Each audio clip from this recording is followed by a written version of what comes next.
Bonjour à tous et bienvenue dans cette nouvelle vidéo qui va parler aujourd'hui, comme son nom l'indique, de la fonction filtre.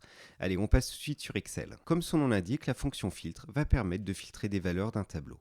Donc, on va regarder comment ça fonctionne. Tout d'abord, on regarde notre tableau. Donc, on a une date, une ville, un ID des ventes, un montant et un responsable. Alors, ce qu'on va faire, on va tout de suite déjà transformer notre tableau en tableau structuré. Donc, pour cela, j'utilise la combinaison CTRL plus L. OK. Et on va renommer ce tableau en BDD à la place de tableau 2. Maintenant, si on regarde la fonction filtre, qu'est-ce qu'elle nous donne? On va taper filtre, il nous demande un tableau, donc on va dire BDD. Et ensuite, il nous demande inclure. Donc on va inclure une condition. Par exemple, on veut le tableau, mais uniquement pour Reims. Donc on va faire BDD, on va aller chercher notre champ ville, et on va dire que la ville est égale à la cellule où il y a le mot Reims. On ferme la parenthèse et on valide. Automatiquement, la formule a généré un tableau avec les différentes colonnes. Alors effectivement, ma colonne n'était pas au format date, on va simplement la remettre. On constate aussi que le tableau retourné ne comporte pas d'entête. Alors si on souhaite rajouter les entêtes, c'est assez simple, hein. On va ajouter une fonction à notre fonction. Donc ça va être assembler V. Dans assembler V, j'ai une première plage qui va être donc mon tableau d'entête. Ensuite, ma deuxième plage, c'est mon tableau et je ferme mes parenthèses. Et là, on retrouve l'entête. Maintenant, deuxième exemple, exemple 2, on va l'appeler. On veut Reims et Paris. Donc, on veut un tableau qui va mettre toutes les ventes de Reims et toutes les ventes de Paris. Donc, on va refaire égal filtre. Donc, mon tableau s'appelle BDD. Et là, on va mettre les conditions. Donc, on va ouvrir une parenthèse qui dit BDD de ville égale Reims, donc égale la cellule. Je ferme ma parenthèse. Et là, je vais mettre un plus BDD de ma ville est égal à Paris. Donc ma cellule où il y a Paris. Je ferme ma parenthèse. Alors, je reviens dessus pour bien faire mes parenthèses. J'avais oublié la parenthèse entrante. Et on valide. Et là, on a bien tous les Reims, tous les Paris. Alors à première vue, on pourrait se dire mais quelle est l'utilité d'utiliser la fonction filtre? En effet, on aurait exactement le même résultat en utilisant les filtres du tableau structuré. Donc là, je veux Paris et Reims et je fais OK. Pourquoi pas? Le seul problème, c'est que là, on est évidemment sur un exemple avec peu de données. Quand on commence à en avoir beaucoup, ça peut vite devenir usine à gaz à gérer les différents filtres. On va passer aussi à un autre exemple qui va prouver la puissance de la fonction filtre.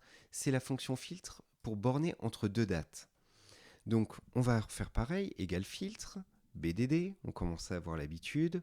Donc, BDD, et maintenant, je veux inclure toutes mes dates qui sont entre le 1er janvier 2023 et le 1er mars 2023. Donc, on va ouvrir une parenthèse, BDD, donc là, on n'est plus sur le champ ville, mais date. Date qui doit être supérieure ou égale au 1er janvier. On ferme la parenthèse, on met un astérix et on va faire BDD date, toujours pareil, mais là cette fois-ci inférieur ou égal à la date de fin. On ferme les deux parenthèses et on valide. On va avoir les ventes du tableau uniquement entre le 1er janvier et le 1er mars 2023. Si j'ajoute par exemple une ligne à mon tableau, j'insère une ligne, par exemple au 15 février,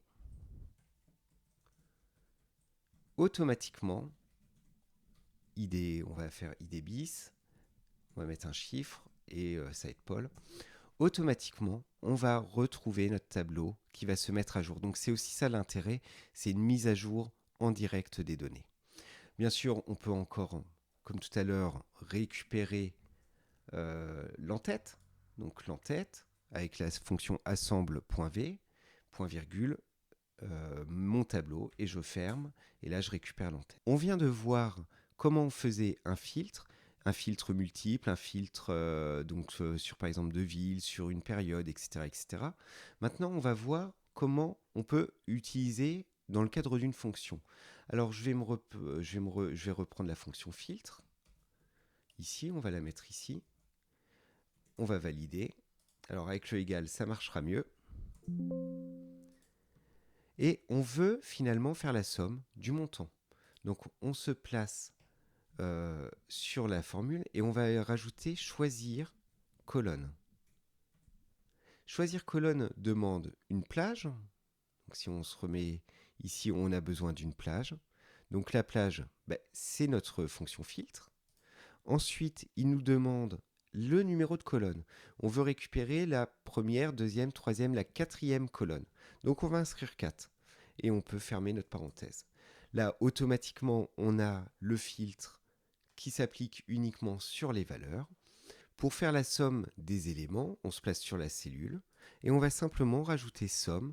Et donc ma somme, c'est ma somme de toute ma formule.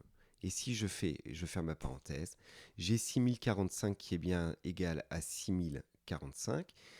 Et si je contrôle mes données, j'ai bien mes données qui vont du 1er janvier au 31 mars. Avec la dernière ligne, j'avais pas trié mon tableau. J'ai bien 6045. Alors on va retrier pour s'assurer des données. Et effectivement, entre le 1er janvier et le 31 mars, j'ai bien 6045. Merci pour votre attention, merci d'avoir suivi cette vidéo. On se retrouve très prochainement pour une nouvelle vidéo et n'hésitez pas à vous abonner et à partager si cette vidéo bien sûr vous a plu. À bientôt.